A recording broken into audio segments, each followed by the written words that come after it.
Hey guys, how you doing? Welcome back to our Pokemon Unite video featuring your boy Bulbasaur here in the Master Rank game in the bot lane. With the partner we got going on here, Eldergross.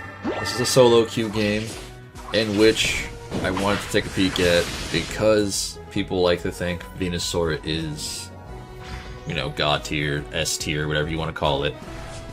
Now, before we talk about his ranking, where he stands in the metagame, let's take a look at his abilities so you guys can understand how his kit actually works. Venusaur's passive ability is called Overgrowth, or Venusaur, what have you. The way this works is when he gets lower, when he gets 30% HP or lower, he gets a 20% increase on all of his damage overall, right? And then we'll take a look at PETALDANCE, because that's the build that's going rampant right now. People are running is PETALDANCE. We used to play with SOLARBEAM, but SOLARBEAM got nerfed, essentially, because it was doing way too much damage for free.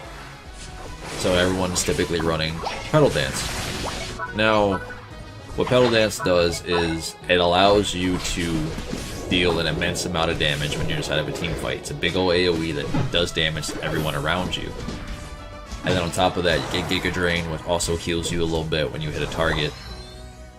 Now, the difference between the, PETALDANCE and SOLARBEAM is the fact that you can keep on spamming Giga Drain while PETALDANCE is active. So PETALDANCE will lower the cooldown of Giga Drain by 1 second, depending on how many people you hit. So the more targets inside of the PETALDANCE, every tick of damage will lower Giga Drain.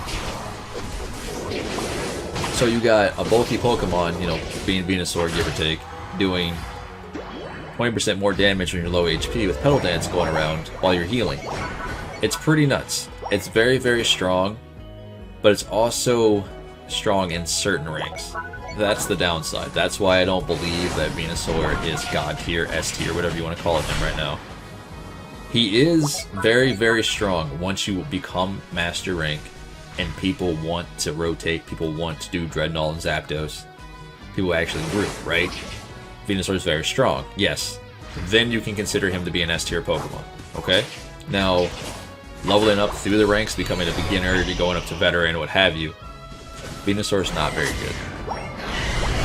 The reason why I say that is, again, you guys might be arguing, how does that make any sense?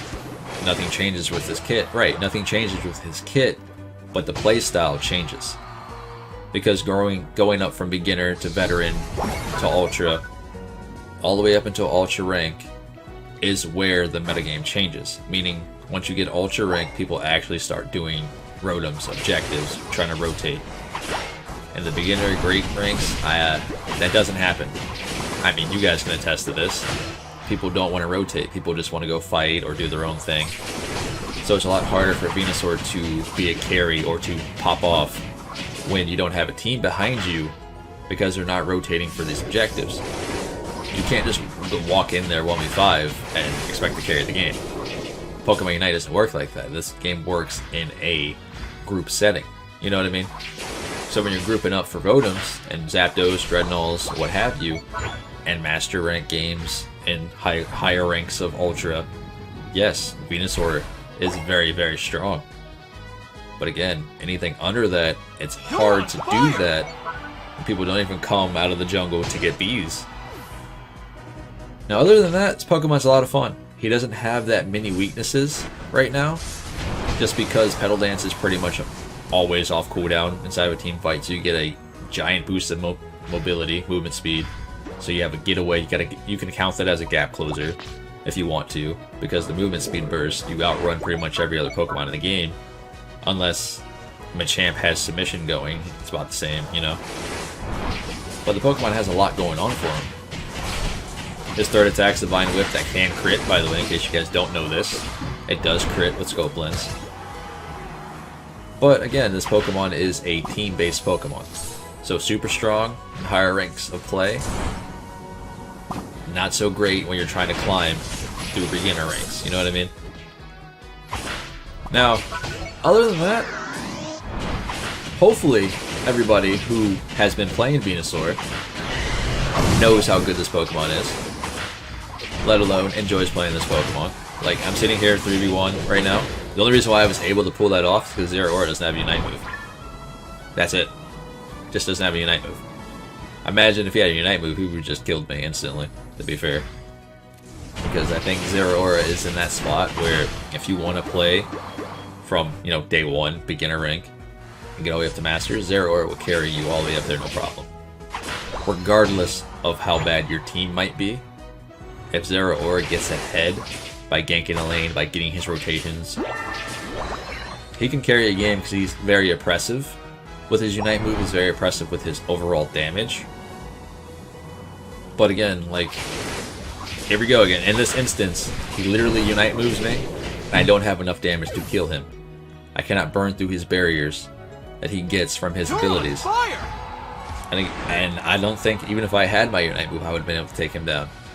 He's just very, very strong right now in this metagame. And he did get nerfed recently, but it doesn't do much for him, you know? While Pokemon like Garchomp, Slowbro still dwindle. They're barely hanging on to the, you know, to the ladder or what have you. And then we have Pokemon like Venusaur here, who got nerfed from his other build kit, which is Solar Beam, right? You also got to keep in mind, guys, that when you're playing with Petal Dance in the lower tier ranks and over the higher tier ranks, it's a big difference. But at the same time, in the lower tier ranks, it gives you an incentive when you play Petal Dance to run in. Meaning, you can't deal damage from afar because you're playing Petal Dance, so you have to get inside that team fight. And if your team ain't rotating, how are you supposed to do that? So you're sitting here running into a 1v5, getting yourself killed, and then your team's gonna blame you for losing or what have you. It's pretty difficult sometimes. And then we had another build path with Solar Beam, which I absolutely love Solar Beam. I think Solar Beam's a lot more fun. In Petal Dance, I think Solar Beam's still pretty strong. If you're one of those players who play kind of passive or isn't so aggressive, you know what I mean? Solar Beam might be for you. It does a nice burst damage. It can hit multiple targets at once. It's a nice skill shot. It's used for sniping Zapdos, Rotoms, Dreadnoughts, any Pokemon. It does a lot of damage. Let alone, that means you don't have to be in melee range. So there's two different forms for Venusaur that actually does, or actually do very well. It's not just Petal Dance. You guys can play a lot of different variations. And then when it comes to build item choices for this Pokemon, there's a lot of things you can go for, but you also got to keep in mind that your passive ability, the lower HP you are, the more damage you will deal. And generally, I like to take Focus Band, which is I believe that's the one, I always mix up the two item names, but I believe that's the one that also heals your HP when you get too low, gives you special defenses and what have you. I enjoy playing with that one, Choice Specs, on Venusaur and Wise Glasses. Now, if I want to go a bit more defensive, I generally take Choice Specs, Focus Band, and then Buddy Barrier. That way I can give other Pokemon around me a shield, or myself a shield when I'm low HP. Also, this game here, this Eldegoss has been doing phenomenal. She helped me in bot lane with my rotations. She helped me leash Aldinos, Corfishes. She literally was just leashing the Pokemon, and we just picked it off as we were just, you know, traveling through. You don't see a lot of support Pokemon actually do really, really well, but hats off to the ones that actually are fantastic, because this Eldegoss is fantastic. So hopefully, you know, maybe they were watching this video, maybe they watched this video at some point. Good job to you. Hey man, this has been Pawseplays, guys. Hopefully you guys enjoy. Don't forget to smash that like button. I have a nice little Gengar video coming up here soon for everybody. I appreciate you guys for tuning in. Come join the Discord, come say hello. I'll catch you guys in the next one. I'm gonna head out.